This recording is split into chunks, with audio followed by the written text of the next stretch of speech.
From one neighbor to another, WCTE PBS is here for you. Coming up next is Live at 5 on WCTE PBS and its streaming platforms to provide updates on communities throughout Central Tennessee. Hello, welcome to WCTE PBS Live at 5. I'm Susan Luna-Hazlewood.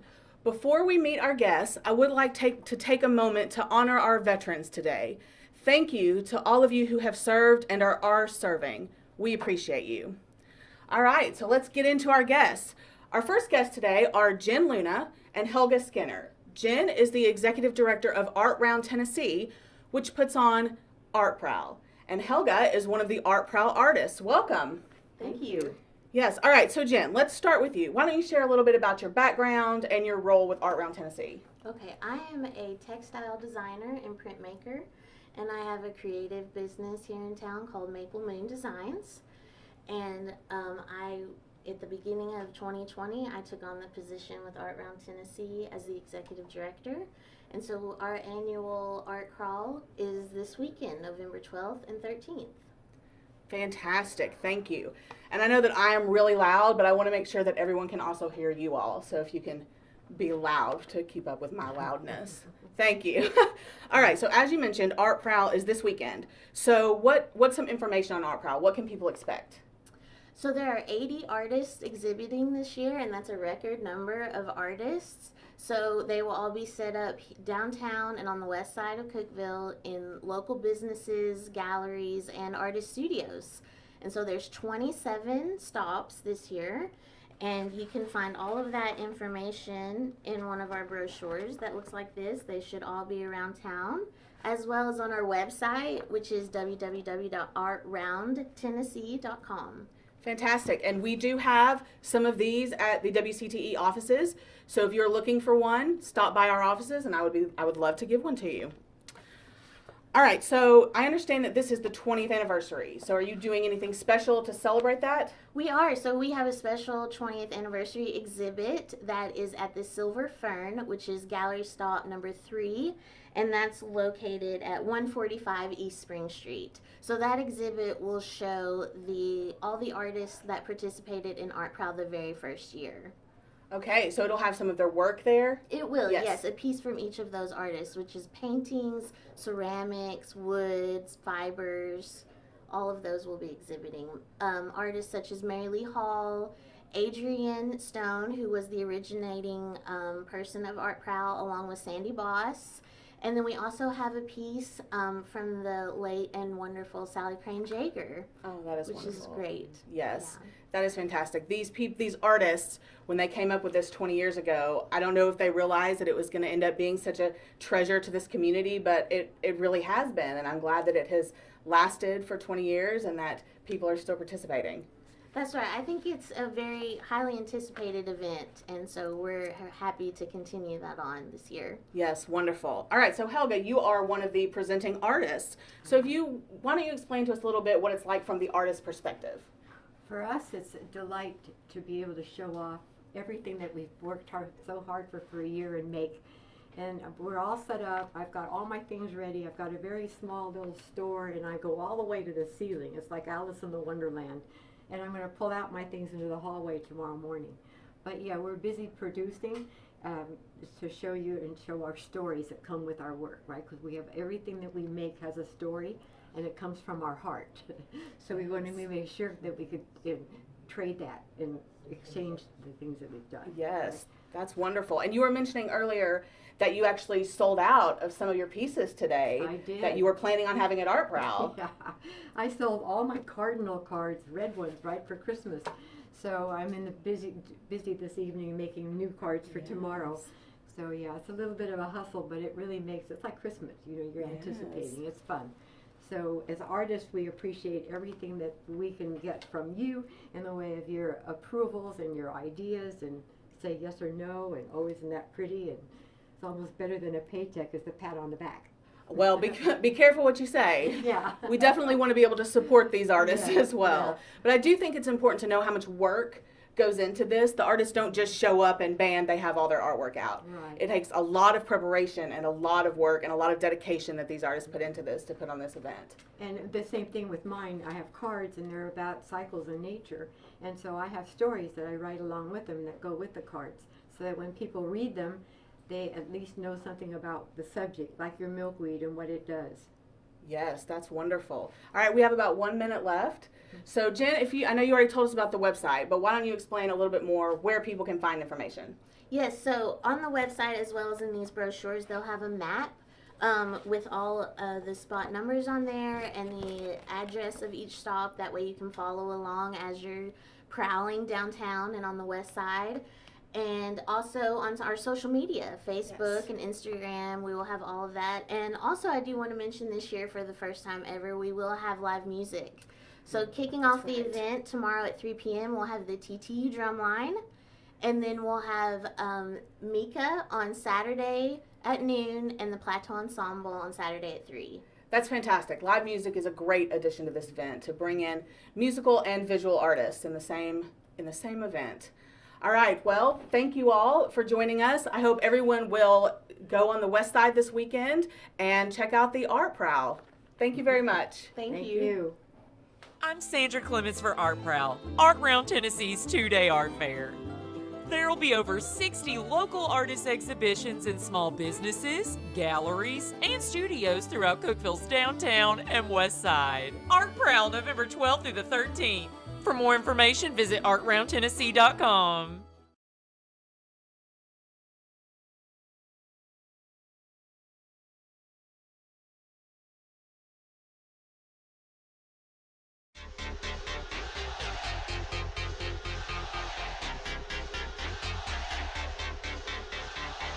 Welcome to the Sports Wrap-Up. I'm Noah McKay with the Upper Cumberland Reporter. Let's take a look around the sports landscape. Tennessee Tech fell to 3-6 on the season with a narrow 32-27 loss at Murray State. The Golden Eagles will look to get things corrected when they host UT Martin on Saturday. Kickoff is set for 1:30.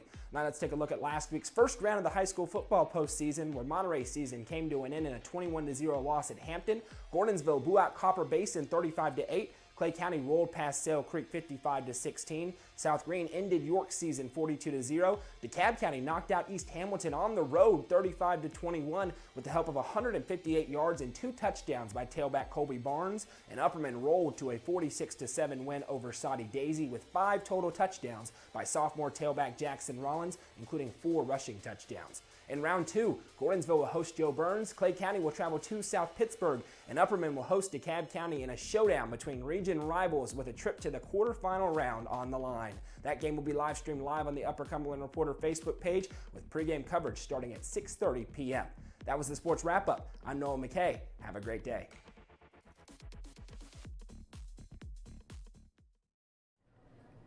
Welcome back to WCTE PBS Live at 5. Our next guests are Brandon Boyd and Tom Moran. Brandon is the director of the Crawford Alumni Center at Tennessee Tech, and Tom was the first alumni director and will be the Grand Marshal of this year's homecoming parade. So let's start with you, Brandon. Why don't you tell us a little bit about your background and your role at Tech? Okay, Susan, thanks for having us here today. It's great to see you. I am the director for the Crawford Alumni Center at Tennessee Tech. I am a proud Tennessee Tech alum and a Cookeville native like my dad and his dad before him. So the Golden Eagle, purple and gold blood runs in the family. My role at Tech as the director for the Alumni Center is to work with a talented team of folks who engage alumni through activities, alumni activities, annual giving, and donor stewardship. Our location is in the old Varsity Cinema, so we now have that as part of Tech campus. Yes. It's the Varsity building on the corner of Dixie and 7th. Great space to entertain guests, entertain alumni, especially alumni in those era who remember that as a movie theater. Yes. They always walk in and tell us the last movie they saw there, so that's fun. I'm a movie guy, so it's fun to hear that. Yes, that is fantastic. And just to say, that era, I still remember when it was a movie theater. I went to a movie, some Star Wars movie, when I was in elementary school. So it wasn't that long ago, right? Yeah, probably the pre-trilogy, right? Yeah, probably, yeah. Yeah. And then also our headquarters there is the headquarters for the Alumni Association. Mm-hmm. And so we've got a talented group of advocates on the Alumni Association, the board of directors, and look forward to, love working with them. But we're looking forward to some events we have coming up. Got one this weekend that I think I'll talk about here in a minute. Had a Braves game this last year in May that we had an outing at. Also a WCTE exclusive. Just today we secured the May 28 game for the Braves. So we're going to have another outing down in Atlanta at the Truist Park. And then on December 12th, we're hosting a tailgate at Titans, at the Titans Stadium, Nissan Stadium in Nashville for the Titans game against the Jaguars. Tickets are still available for that one, so we're looking forward to having a great group there for that event. Well, that's fantastic. I missed the Braves game this year, so I'm gonna have to get on it to get that one. Especially now. Yes, yes, definitely. All right, so Tech Homecoming is this weekend. Yes, it is. I love homecoming. I have so many memories as a child, a student, an alum, and hopefully my daughter will go to Tech, so hopefully as a future parent. So what are some of the things planned for homecoming this year? Well, it's a big traditional schedule, so it's all hands on deck. Everything's going like you would expect of a homecoming. So we're excited to be able to do that. Our office, the Crawford Alumni Center, is responsible for the Golden Grad reunion tomorrow. So we're honoring the classes of 1970 and the class of 1971 tomorrow with a medallion ceremony where we induct them into the Golden Grad Society. So we're looking forward to that. That's always a great time. And that's Friday. So you know, homecoming's been going all week. The students had a competition the last few days, and it just ended last night. They raised more than $55,000 from themselves for the food pantry. Wow. We're really excited. That just happened. The total just came in today. So there's a lot been going on. The banners are up in the Rhoden University Center, so that's a great. The banners look awesome. And then we roll into Saturday. You know, that's the big to do, right? So the game's at 1:30 against UT Martin. There in Tucker Stadium. Before that is the tailgate, so I'm working backwards here. The tailgate is after the parade, so in the KISS 95.5 tailgate park there between Hooper Evelyn and Tucker Stadium. Got a lot going on there, but also the colleges and a lot of the departments are hosting so many activities and tailgates and lunches. And I recommend going online for all the events to tentech.edu/alumni. There you'll find the events tab. We update that regularly, so all the homecoming activities that we're aware of are posted there. And then we close out the night with the Alumni Association Awards Ceremony. We've got more than 150 guests coming. So we're talking about a traditional in-person event. Really excited about honoring that slate of recipients this year.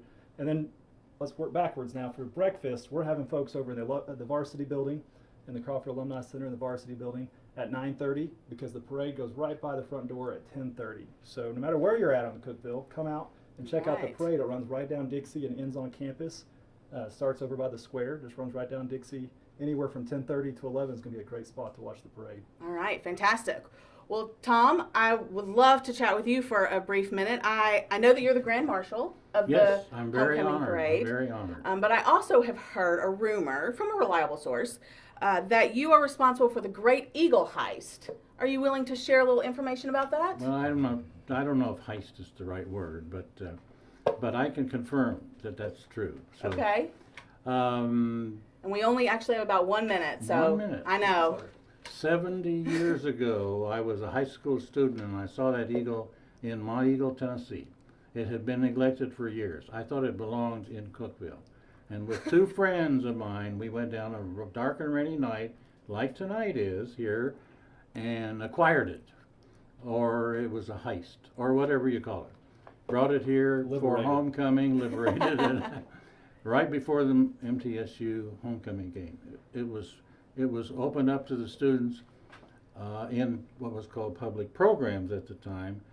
And Bill Francis, who was the student body president, opened it up and the students went crazy. So did President Derryberry, because he had been negotiating with the owner to get it legitimately.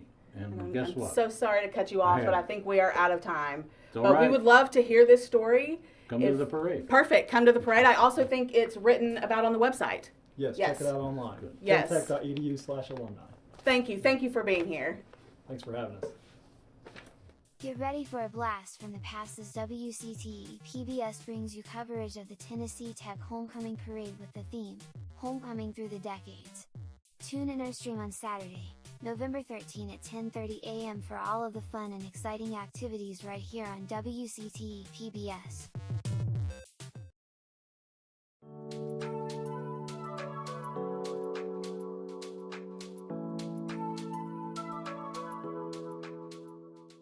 Good evening. I'm Lindsay Pride, editor of the Herald Citizen, with your story of the week. Upper Cumberland residents may one day have a closer option outside of the major cities like Nashville, Knoxville, or Chattanooga when it comes to commercial air travel. The board of the Upper Cumberland Regional Airport in White County voted this week to hire a consultant to study the possibility of adding commercial flight services at the government-owned airport. Avon Pacific Aviation Consultants of Atlanta was selected as the consultant, and a $25,000 grant will pay for the initial consulting fee. Airport manager Dean Selby said the study will be a 6-month process, and while he doesn't know what the company will recommend, he's optimistic about the eventual development of commercial service at the airport that is co-owned by Putnam and White counties in the cities of Cookeville and Sparta. That partnership was finalized nearly 30 years ago, and Putnam County's airport, which operated for 61 years where Cookeville High School is now, was closed. Since that partnership began in the 1990s, the regional airport has grown to seeing about 400 flights a month and contributing $19.7 million to the region's economy, according to a study by the Tennessee Department of Transportation. The airport is home to a Putnam County Sheriff's Office helicopter and an air ambulance for Erlanger Hospital, as well as a hub for freight delivery. It also contains hangars leased by the airport to area pilots. About the possible addition of commercial travel, the airport manager said, "From talking to several people, they were surprised that this market was missed.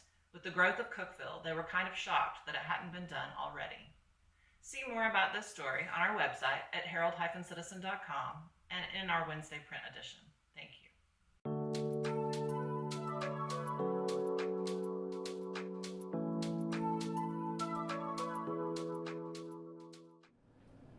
Hi, welcome back to WCTE PBS's Live at 5. Our next guest is Beth Thompson. Welcome. Thank you. Beth is the museums manager for the Cookeville History Museum and the Depot Museum.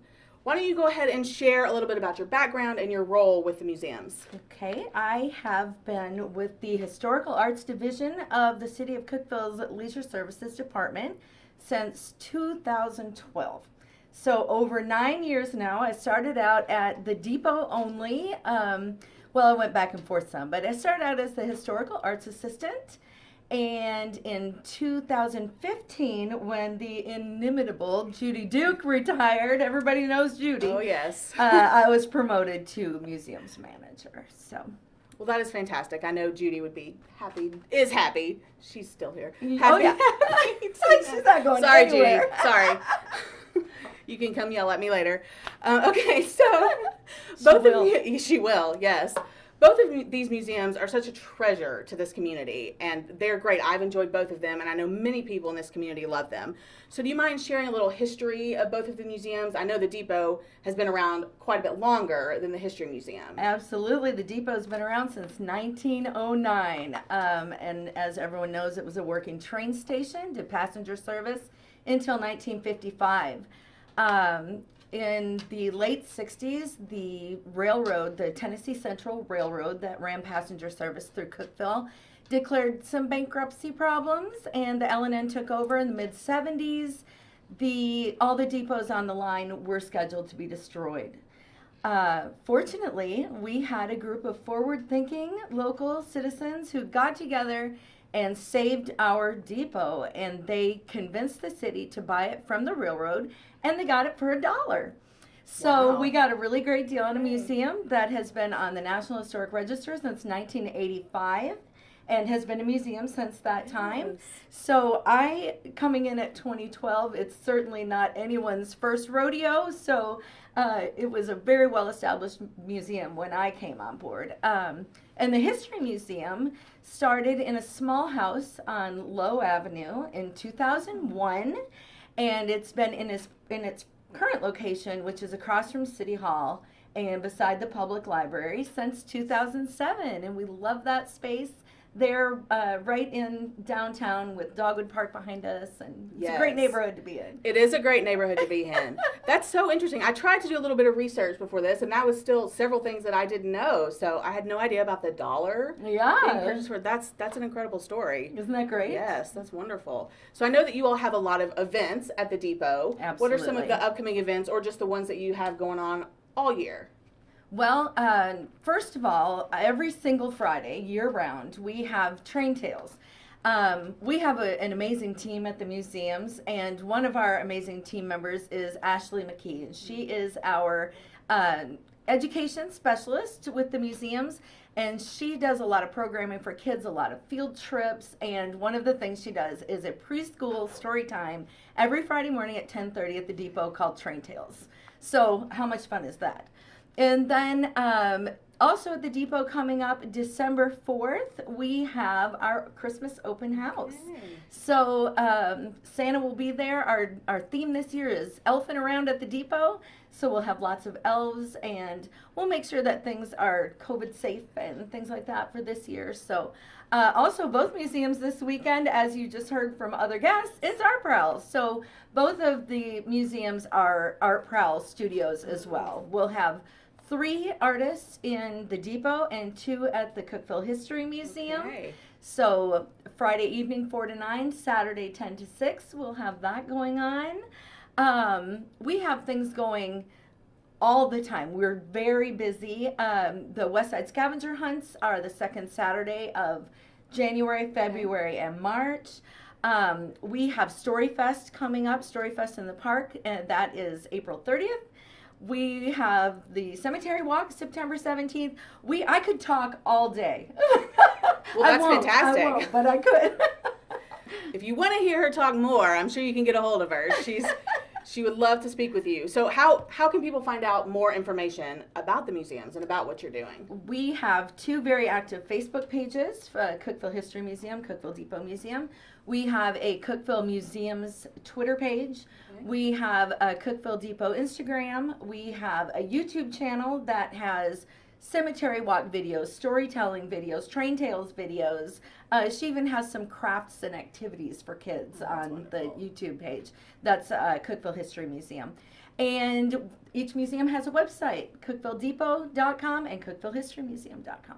That's wonderful. I love hearing about all of the collaborations. I speak about this a lot, I feel like, because this community is so great about supporting the other organizations in this community. So to hear that you are Art Prowl hosts and that you're involved in all these different events is fantastic. And the Cemetery Walk is a great event. I know it's one of the more popular ones. It's wonderful. We love it. We're so proud to be able to put that on for the community every other year. Wonderful. Well, I think that's all the time we have. Thank you so much, Beth. Please check out the Cookeville History Museum and the Cookeville Depot Museum. Thank you very much. Thanks for having me.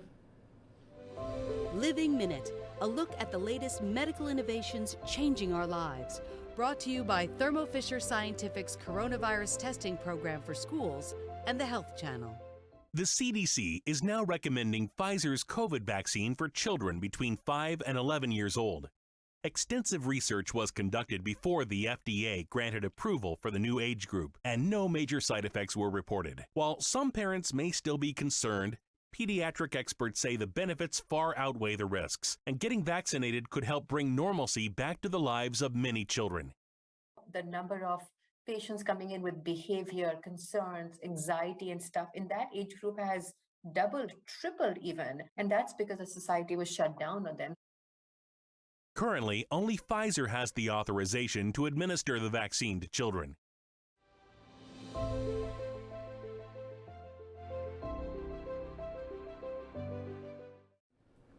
Hi, welcome back to WCTE's Live at 5. Our final guests this evening are Meg and Luke. They are the owners of Megs Breads, and delicious Megs Breads, I should say. So why don't we start with you telling us a little bit about Megs Breads, how it came to be, and all of that sort of thing.